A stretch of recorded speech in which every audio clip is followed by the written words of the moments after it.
یہاں سے شروع ہو رہا ہے غزوہ بدر کا۔ کما اخرجک ربک من بیتک بالحق، جیسے کہ نکالا آپ کو اے نبی آپ کے رب نے آپ کے گھر سے حق کے ساتھ، یعنی آپ کا یہ بدر کی طرف روانہ ہونا جو ہے یہ اللہ تعالیٰ کی ایک اسکیم کا حصہ تھا، اللہ کی اپنی ایک تدبیر ہے۔ وَإِنَّ فَرِيقًا مِّنَ الْمُؤْمِنِينَ لَكَارِهُونَ، اہل ایمان میں سے کچھ لوگ اسے پسند نہیں کر رہے تھے۔ یہ کون لوگ؟ یہ ہے وہ پہلی مشاورت جو مدینہ ہی میں ہوئی ہے۔ ان میں ظاہر بات ہے مدینہ میں منافق بھی تھے جن کا خیال یہ تھا لڑنے بھیڑنے کا، لوٹ مار کرنے کا یہ کوئی فائدہ ہے بھلا، بس اچھی تبلیغ کرنی چاہیے، اچھی بات کہنی چاہیے، نیک بات کہنی چاہیے، یہ کیا طریقہ ہے؟ منافقین کا ایلیمنٹ موجود تھا جو اس کو پسند ہی نہیں کرتے تھے، اس لیے کہ جنگ کا سلسلہ چل نکلا تو ہمیں بھی جانا پڑے گا، ہماری جان اور مال کے اوپر بھی آنچ آئے گی، تو نپ دی ایول ان دی بڈ، اس سے تو بہتر ہے کہ اس کو یہیں پر ختم کرو۔ اس اعتبار سے ویسے بھی کچھ انسانی فطرت ایسی ہوتی ہے، کچھ نیک سرشت لوگ بھی ہوتے ہیں کہ آخر اس سے کیا فائدہ نکلے گا، ابھی کوئی خاص جو ہے قریش کی طرف سے تو اقدام ہوا نہیں تھا، ہم آگے بڑھ کر جو ہے یہ جو بات اقدام کر رہے ہیں تو آخر اس کا فائدہ کیا ہے؟ تو یہ اس قسم کی باتیں اس وقت کہی گئیں۔ ان فریقا من المؤمنین لکارہون، اب یہ مومنین ان میں سے اہل نفاق بھی ہو سکتے ہیں اور سادہ لوگ اور نیک دل جو مسلمان ہیں وہ بھی ہو سکتے ہیں۔ یجادلونک فی الحق بعدما تبین کانما یساقون الی الموت وہم ینظرون،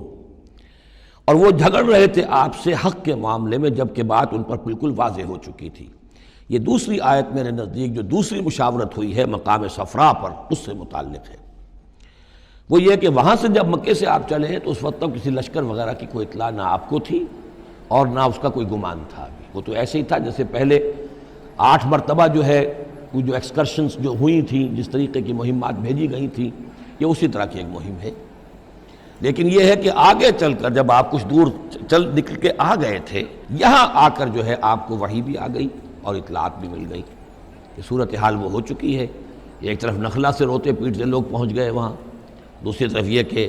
ادھر سے ابو سفیان کا جو ہے ایلچی پہنچ گیا چیختا چلاتا ہوا،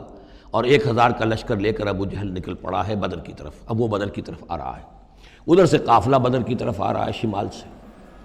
اس وقت اللہ تعالیٰ نے فرمایا، اور یہ مشاورت جیسا کہ میں نے کہا تھا جیسے کہ حضرت طالوت نے کی تھی، ایک آزمائش اپنی فوج کی کہ جو اس دریا میں سے پانی پیے گا سیر ہو کر پیے گا اس کا مجھ سے کوئی تعلق نہیں، اسی طرح کا آپ نے مشاورت کا معاملہ اللہ تعالیٰ کے حکم سے مسلمانوں کے سامنے رکھ دیا۔ بعدما تبین کانما یساقون الی الموت، تو لوگ ایسے محسوس کر رہے تھے جیسے انہیں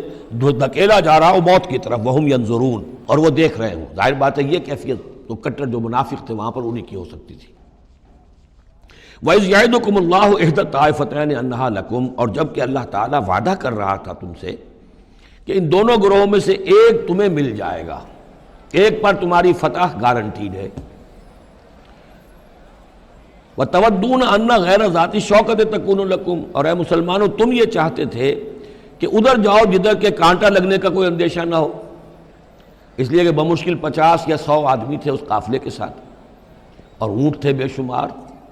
اور جو میں نے آپ کو بتایا بہت بڑی مقدار کے اندر جو ہے 50,000 دینار کا جو مال تھا ان کے پاس، تو ان کو تو آسانی سے قابو کیا جا سکتا تھا، اس میں اندیشہ کم تھا۔ پھر دلیلیں بھی عقلی آ گئی ہوں گی کہ حضور ہمارے پاس تو کچھ ہتھیار بھی نہیں ہے، کچھ نہیں ہے، ہم تیاری کر کے مدینے سے نکلے ہی نہیں ہیں، تو اچھا ہے پہلے یہ کہ ہم جا کر ان پر قبضہ کر لیں تو ان کے ہتھیار بھی ہمیں مل جائیں گے، تو پھر لشکر سے لڑنے کے لیے ہم بہتر پوزیشن میں ہوں گے۔ تو عقل و منطق بھی یہ گویا کہ ان کے ساتھ تھی۔ وَيُرِيدُ اللَّهُ أَن يُحِقَّ الْحَقَّ بِكَلِمَاتِهِ، اور اللہ یہ چاہتا تھا کہ اپنے بات کو اپنے فیصلے کے ذریعے سے حق کا حق ہونا ثابت کر دے۔ وَيَقْطَعَ دَابِرَ الْكَافِرِينَ، اور کافروں کی جڑ کاٹ دے۔ یہ قُطِعَ دَابِرُ الْقَوْمِ الَّذِينَ ظَلَمُوا، کافر قوم کی جڑ کاٹ دی گئی، جو ہم پڑھ کر آئے سورہ اعراف میں۔ اللہ کا ارادہ یہ تھا، اگر عام جو دنیاوی قواعد و ضوابط ہیں، فزیکل لاز ہیں، اس کے تحت یہ ہوتا تو اتنی بڑی بات ہی نہ ہوتی۔ اسے یوم الفرقان بنانا تھا کہ نمایاں ہو جائے کہ اللہ کس کے ساتھ ہے، حق کدھر ہے، اور یہ اسی وقت ہو سکتا تھا جب کہ یہ کنٹراسٹ برقرار رہتا کہ بے سر و سامان 313 گئے ہیں اور کیل کانٹے سے لے 1000 کے ساتھ ان کا مقابلہ ہوا ہے، اور پھر انہیں اللہ نے فتح دی ہے۔ لہذا اللہ کی مرضی کچھ اور تھی۔ یرید اللہ ان یحق الحق بکلماتہ ویقطع دابر الکافرین، اللہ چاہتا تھا کہ اپنی باتوں کے ذریعے سے حق کا حق ہونا ثابت کر دے اور کافروں کی جڑ کاٹ دے۔ یہ یحق الحق تاکہ سچا ثابت کر دے حق کو، سچ کو، ویبطل الباطل، اور باطل ثابت کر دے باطل کو، باطل ہونا اس کا ثابت ہو جائے، ولو کرہ المجرمون، خواہ یہ مجرموں کو کتنا ہی ناگوار ہو۔ اذ تستغیثون ربکم، یاد کرو جب کہ تم اپنے رب سے استغاثہ کر رہے تھے، دہائی دے رہے تھے کہ اللہ اب ہماری مدد فرما۔ فاستجاب لکم، تو اللہ نے تمہاری دعا کو قبول کیا تھا، انی ممدکم بألف من الملائکۃ مردفین، کہ میں تمہاری مدد کروں گا 1000 ملائکہ سے جو لگاتار آئیں گے، پے بپے آئیں گے۔ 1000 کا لشکر آیا ہے نا، تو 1000 فرشتے ہم تمہاری مدد کے لیے بھیج دیں گے۔ وما جعلہ اللہ الا بشرا،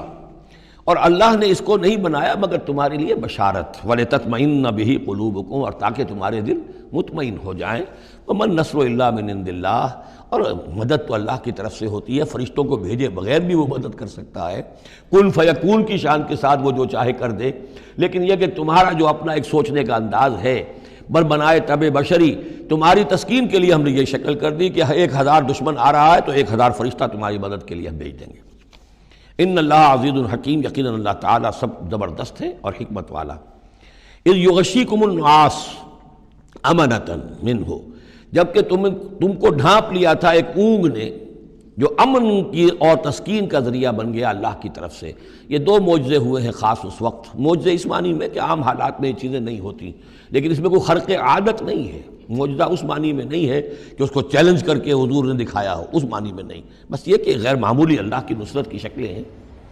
ایک تو یہ کہ حالانکہ معاملہ بڑا یعنی سخت تھا، لیکن رات کو جا کے پڑاؤ پر مسلمان سوئے اطمینان سے، بڑی عمدگی سے نیند آئی، دل میں وہ دغدغہ نہیں تھا، اللہ پر اطمینان تھا، اللہ کے لیے نکلے تھے، لہذا ان کو وہ بے چینی اور تشویش اور کل کیا ہو جائے گا، رہیں گے کہ نہیں رہیں گے، زندگی ہوگی موت، کچھ نہیں، نیند آئی انہیں، اطمینان سے سوئے، صبح کو اٹھے تو وہ گویا کہ چاق و چوبند تھے۔ نمبر 2 یہ ینزل علیکم من السماء ماء، اور جب کہ اتارا اس نے تم پر آسمان سے پانی، بارش ہو گئی، اس سے یہ ہوا لیطہرکم، تاکہ تمہیں پاک کرے، جنہیں غسل کی حاجت تھی غسل کر لیا، وَیُذْهِبَ عَنْکُمُ الرِّجْسَ الشیطان، اور دور کر دے تم سے شیطان کی نجاست کو، وَلِیَرْبِطَ عَلَىٰ قُلُوبِکُمْ، اور یہ کہ تاکہ تمہارے دلوں کے اندر بھی، اور بارش کے بعد جو فضا ہوتی ہے اس سے طبیعت کے اندر بھی ایک اطمینان اور سکون پیدا ہوتا ہے۔ ورنہ واقعہ یہ ہے کہ جہاں پر آ کر قریش پہلے ڈیرہ ڈال چکے تھے، پانی پر ان کا قبضہ تھا، اب یہاں پانی نہیں تھا، بارش ہوئی تو وہ نشیبی جگہ میں انہوں نے ایک اپنا حوض بھی جمع کر لیا، پانی بھی جو ہے وہ ان کے پاس فراہم ہو گیا۔ وَيُثَبِّتَ بِهِ الْأَقْدَامَ، اور پانی جب برسا تو مٹی دب گئی، مٹی کے جمنے کی وجہ سے پاؤں بھی جب گئے، وہ جگہ جو تھی وہاں پر جو ہے اہل ایمان جو مجاہدین تھے ان کے پاؤں قدم جمنے کی صورت پیدا ہو گئی۔ اذ یوحی ربک الی الملائکۃ، اور جب یاد کرو، گمان کرو، تصور کرو، جب کہ آپ کا رب وحی کر رہا تھا فرشتوں کو، انی معکم، وہ جو 1000 فرشتہ اللہ نے بھیجا،